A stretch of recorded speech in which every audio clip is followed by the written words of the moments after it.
어제는 5선 중진인 민주당의 이상민 의원이 탈당을 선언했습니다. 과연 이 어떤 배경에서 나온 탈당 결정일지, 과연 앞으로 어디로 갈 것인지, 다른 연쇄 탈당이 있을 것인지 이상민 의원과 전화로 연결해서 이야기 나눠보도록 하겠습니다. 의원님 안녕하세요. 네, 안녕하세요. 자, 의원님 예전에 탈당 처음 예고하셨을 때 유쾌한 결별 이런 말씀하셨잖아요. 예, 그런데 어제 정말 결별을 고하셨습니다.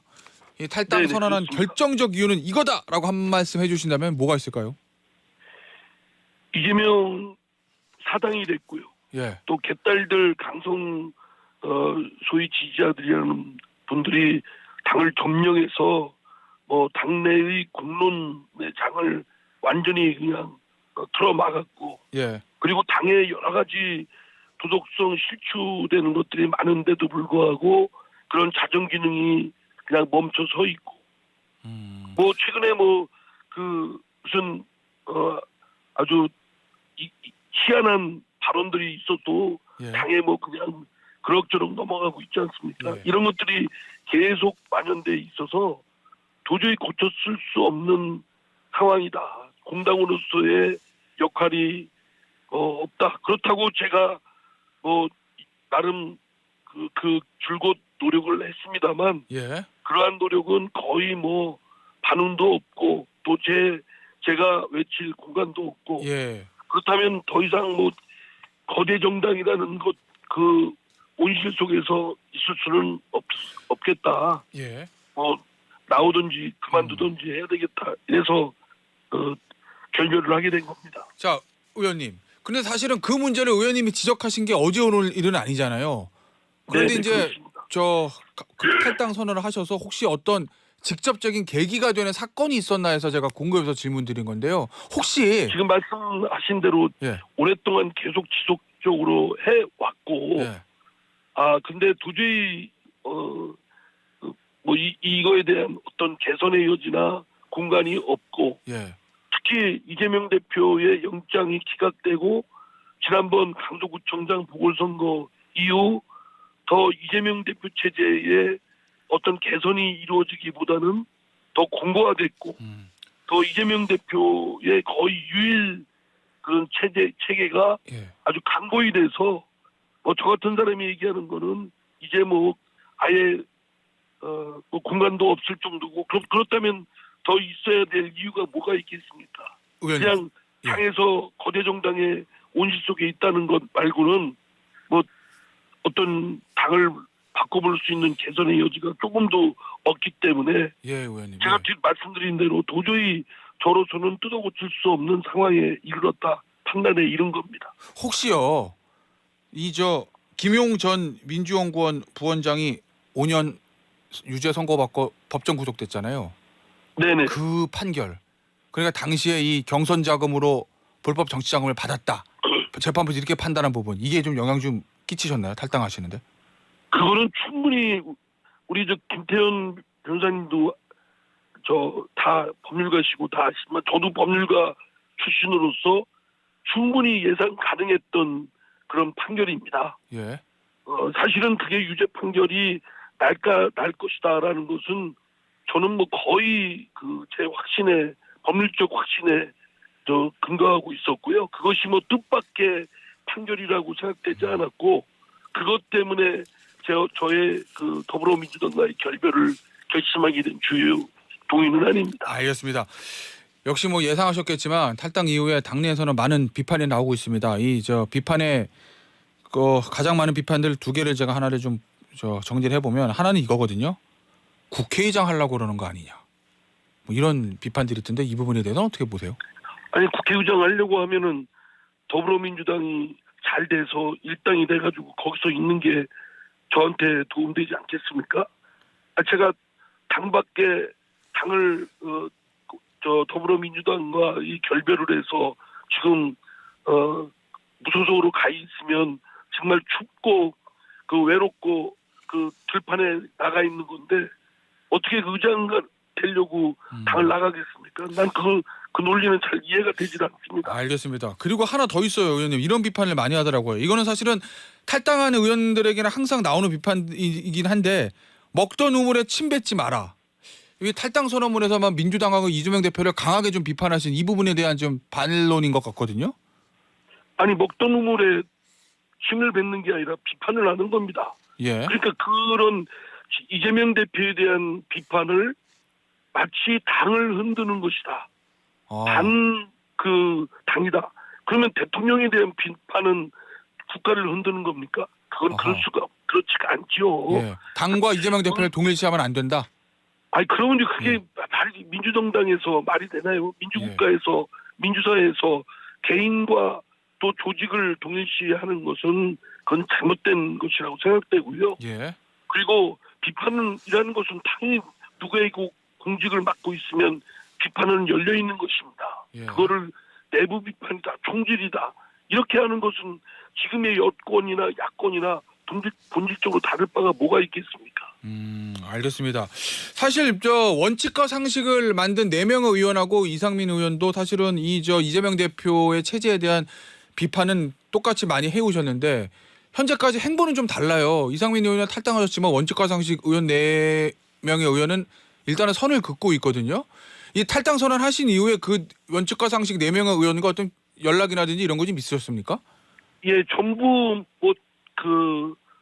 소통하는 건 아니고요. 예. 이제 경우에 따라서 이렇게 한두 분 소통하고 제가 어제 민주당과의 결별 선언을 한 이후에 예. 그 원칙과 상식에 있는 의원 한 두 분하고는 통화를 했습니다. 예. 나머지 분들은 전화 시간이 잘 안 돼서 못했고요. 예. 대체로 인식은 같이 하고 있고 예. 그분들과의 차이점이 있다고 한다면 바로 이제 그겁니다. 저는 더 이상 더불어민주당의 중대 결함을 고쳤을 수가 없고 그 장내에서 더 이상 있어봤자 시끄럽기만 하고 서로 간에 누가 되기 때문에 결단이 필요하다라는 입장이고 저는 실행을 했던 것이고 예. 그분들은 보다 더 당에 남아서 당의 개선을 위한 노력을 더 해야 된다 이런 생각을 갖고 계시죠. 그러나 기본적인 당의 문제라든가 앞으로 어떻게 해야 된다라는 점에서는 공유하는 점도 많고 공통점도 많고 그렇습니다. 결국 그 원칙과 상식 4명의 의원도 이상민 의원과 함께할 가능성이 높다 이렇게 보시는 건가요? 아니면은 함께할 가능성이 낮아 보입니까? 그거를 제가 그분들 말씀을 대변하기는 좀 적절치 않은 것이고요. 예. 또 의원들마다 농담의 차이가 좀 있습니다. 아하. 그렇기 때문에 그리고 생각이 있다 공통된다 하더라도 중요한 건 또 행동 아니겠습니까? 예. 행동을 어떻게 하느냐에 따라서 좀 같을 수도 있고 다를 수도 있는데 예. 그거는 진행되고 있는 상황이기 때문에 좀 더 계속 소통하고 그 외의 의원들하고도 또 여러 가지 소통을 좀 해야 되겠죠. 예, 알겠습니다. 의원님, 무소속으로 남으십니까? 신당 가십니까? 국민의힘 가십니까? 당분간 어느 방향 구체적 행로에 대한 것은 결정하지 않고 좀 상황을 지켜보려고 합니다. 지금 예. 사회자님도 아시겠지만 우리 정치권의 온전한 정당이라고 할 수 있는 당이 어디 있습니까? 다 그냥 중대한 어떤 결함이 있고 그것이 금방 치유되거나 개선되기 쉽지 않는 문제들을 안고 있고 예. 또 그를 개선하기 위한 신당의 움직임도 지금 움직임만 있을 뿐이지 예. 실체화된 건 없지 않겠습니까? 예, 그래서 저도 여러 의원들하고 소통을 하고 있고 신당에 대한 관심도 갖고 있고 이렇게 하고 있습니다만 그분들과 여러 통로를 통해서 소통을 하면서 여러 가지 가능성을 모색하면서 좀 지켜볼 생각입니다. 알겠습니다. 이런 말씀하셨더라고요. 이준석 전 대표, 이낙연 전 대표, 금태섭 전 의원 등이 세력이 연합하면 제일 좋겠다 이렇게 말씀하셨다는데, 근데 이 세 세력이 연합하는 게 현실적으로 가능하다고 보시는 건가요? 어렵죠. 어려우니까 예. 더 해야 될 필요성은 있지 않겠습니까? 어허. 지금 우리 한국 정치의 큰 문제가 더불어민주당과 국민의힘의 이 독과점 구조, 양당의 독과점 구조로 인한 폐해가 크고 두 당이 적대적 공생관계 때문에 한국 정치 상황이 더욱더 한 발도 못 나가고 오히려 퇴행하고 있다.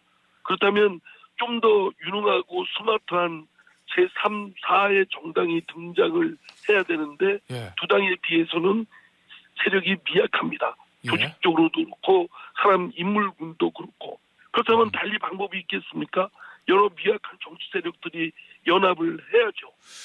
알겠습니다. 예. 한국 정치를 업그레이드하고 한국 정치를 정말 성큼 개선하겠다고 마음을 먹으면 각자 갖고 있는 정치적 어떤 지향점 또는 뭐 자신의 어떤 주도권 이런 것들을 대폭 좀 양보하고 다른 정치 세력과 손을 잡고 연대해서 연합 정치 세력으로서 두 당에 필적하는 그런 정치 세력으로 내보여야 국민들께서 믿고 여기에 그 표심을 주지 않으시겠습니까? 알겠습니다. 국민의힘 합류 가능성은 어느 정도 되세요?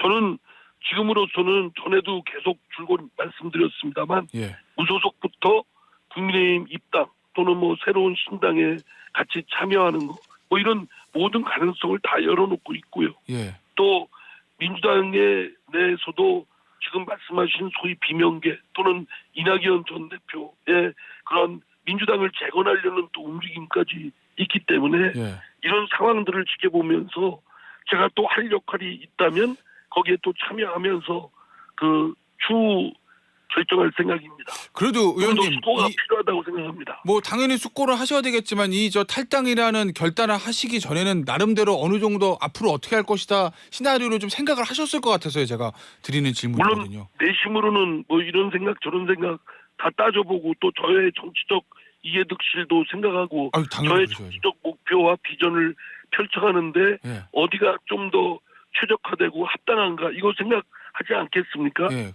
그러나 그거를 예. 또 공언을 해서 이렇게 표명할 단계에는 이르지 않았다고 보고요. 오늘 여러 시점을 상황들이 기준으로 하면 여러 상황들이 변화무쌍하고 예. 또 진행형이 있기 때문에 좀 더 지켜보고 숙고한 이후에 말씀드리겠습니다. 의원님 지금 이 순간으로서 가장 가능성 높은 데는 어디입니까? 앞으로 변할 수는 있으시겠지만 당연히. 거기 그 유도신문에 넘어가면 안 된다는 거 잘 알고 있습니다. 알겠습니다, 의원님. 저 마지막으로요. 이거 좀 질문 드릴게요. 저 앞으로 신당 얘기가 많이 나오는데 이 신당은 안 가실 것 같거든요. 왠지 말씀하시는 걸 들어보면 이저 송영길 전 대표가 윤석열 퇴진당, 검찰개혁당 이거 만든다는데 이거 어떻게 보십니까? 예, 뭐 정당이야 누구든지 정치적 결사를 할 수는 있겠습니다만 예. 특정 인물에 반대하는 정당은 사실은 굉장히 낙후되어 있고 제가 보기엔 좀 미개하다라고 생각됩니다. 지금 한국 정치에 어느 특정인을 배제하거나 또 그에 대한 엔티하는 정당 결사만으로는 한국의 상황을 돌파하거나 국군을 개척할 수는 없다고 봅니다. 국민이 원하는 건 국민의 삶을 개선시키고 또 대한민국의 국군을 이렇게 펼쳐가는데 어느 정당이 좀 더 유능하고 유효한가 또 민심을 받드는 겸손한 정치 세력인가 이런 걸 보시지 않겠습니까? 네. 알겠습니다. 오늘 인터뷰는요. 의원님 여기서 마무리하도록 하겠습니다. 지금까지 민주당 이상민 의원이었습니다. 감사합니다.